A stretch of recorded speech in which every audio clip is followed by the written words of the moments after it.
আসসালামু আলাইকুম।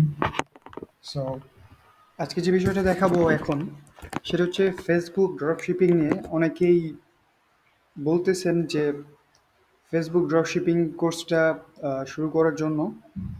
সো এটাও ঠিক ড্রপশিপিংয়ের মতো। ড্রপশিপিং যেমনটা জানেন, রিসেলিং। সো পার্থক্যটা এটাই যে আমরা শুধু ফেসবুকেই ড্রপশিপিং করব এবং হয়তোবা আমরা সাপ্লায়ার হিসেবে যে কাউকে নিতে পারি, যে কোনো ওয়েবসাইটকে নিতে পারি। এটা নির্ভর করে কোন মার্কেট প্লেসে কাজ করবেন, সেই মার্কেট প্লেসের উপর ভিত্তি করে।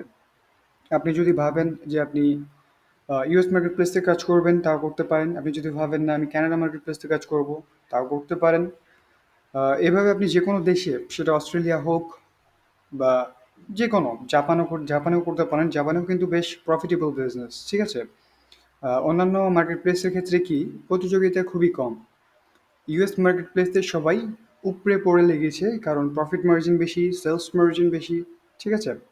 তো আপনাকে যে অ্যামাজন ড্রপশিপিং অথবা ফেসবুক ড্রপশিপিং অথবা যে কোনো কাজ ইউএস মার্কেট প্লেসে করতে হবে এমনটা না। আপনি চাইলে ডিফারেন্ট মার্কেট প্লেসেও ট্রাই করতে পারেন। অ্যান্ড আমি খুব শীঘ্রই আপনাদের জন্য এই ফেসবুক ড্রপশিপিং কোর্সটা নিয়ে আসবো। সো ফেসবুক ড্রপশিপিংয়ের বেসিক থিংটা দেখেন। আপনার একটা ফেসবুক অ্যাকাউন্ট আছে, যেটা খুব স্বাভাবিক। আপনার হয়তো একটা ফেসবুক পেজ আছে, যেটা থাকা খুব স্বাভাবিক। আপনি হয়তো ইনস্টাগ্রাম ইউজ করেন, তো ইনস্টাগ্রামের মাধ্যমেই কিন্তু আপনি আপনার প্রোডাক্ট বলেন বা আপনার পেজ বলেন বা আপনার যে কোনো কিছু প্রমোশন করতে পারবেন। সেটা সেলস মার্জিনটা কিন্তু খুব সহজেই বাড়াতে পারবেন। জাস্ট আপনার দরকার কি একটা গাইডলাইন। একটা পারফেক্ট গাইডলাইন যদি আপনি পান, সেক্ষেত্রে খুব সহজেই আপনি ফেসবুক ইউজ করেও খুব সহজে আর্নিংটা করতে পারবেন। সো এখানে দেখেন আলাদাভাবে ফেসবুক মার্কেট প্লেস একটা অপশনই করে দিয়েছে। ফেসবুক কিন্তু সবসময় নিজেকে আপডেট করতে থাকে। ফেসবুক যখন দেখছে যে হোয়াটসঅ্যাপ খুব ভালো চলছে, সে হোয়াটসঅ্যাপকে কিনে নিল। ইনস্টাগ্রাম খুব ভালো চলছে, ইনস্টাগ্রামকে কিনে নিল, ঠিক আছে। এইভাবে সে বিভিন্ন স্ট্র্যাটেজি ফলো করছে।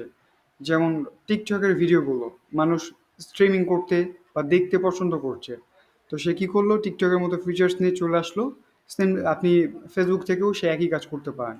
এবং এখন আপনি কম্পেয়ার করে দেখতে পারবেন ফেসবুক কিন্তু আরও বেশি জনপ্রিয় হয়ে গেছে নতুন কিছু ফিচার্স অ্যাড করার কারণে। এবং এটার আর্নিং অপরচুনিটি অনেক বেশি হিউজ। ফেসবুক এখন আপনাদেরকে সুবিধা দিচ্ছে যে আপনি ফেসবুক ইউজ করেও আর্নিং করতে পারবেন। সেটা লং ভিডিও আপলোড করে হোক বা যে কোনো কন্টেন্ট বেস কাজ করে হোক, আপনি যে কোনো সোশ্যাল প্ল্যাটফর্মকে ইউজ করে কিন্তু আর্নিং করতে পারছেন। জাস্ট আপনার দরকার হচ্ছে একটা গাইডলাইন। তো আশা করছি আপনাদেরকে পারফেক্ট একটা গাইডলাইন দিতে পারবো। যারা কোর্স করতে ইচ্ছুক বা যারা আরও ডিটেলসে জানতে ইচ্ছুক, আমাকে মেসেজ করতে পারেন। আমি কখনোই চাই না আমার ইউটিউব ভিডিওগুলো লং করতে, এটাই বিরক্তিকর বিষয়।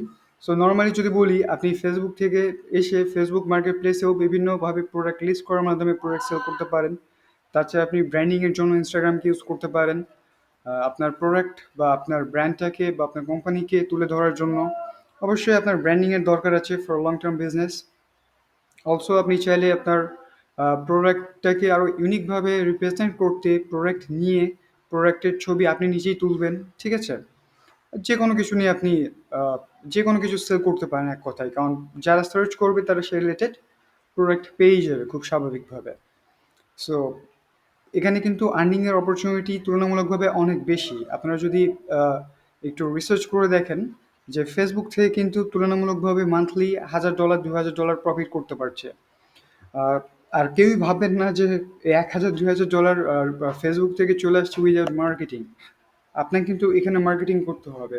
আদার্স প্ল্যাটফর্মে আদার্স স্ট্র্যাটেজিতে হয়তো বা আপনাকে প্রোডাক্ট সেল করার জন্য মার্কেটিং করতে হচ্ছে না, কিন্তু এই ফেসবুক প্ল্যাটফর্মে কিন্তু আপনাকে মার্কেটিং করতে হবে। তবে মার্কেটিংয়ের তুলনায় আপনাকে কিন্তু বেশি প্রফিট এনে দিবে।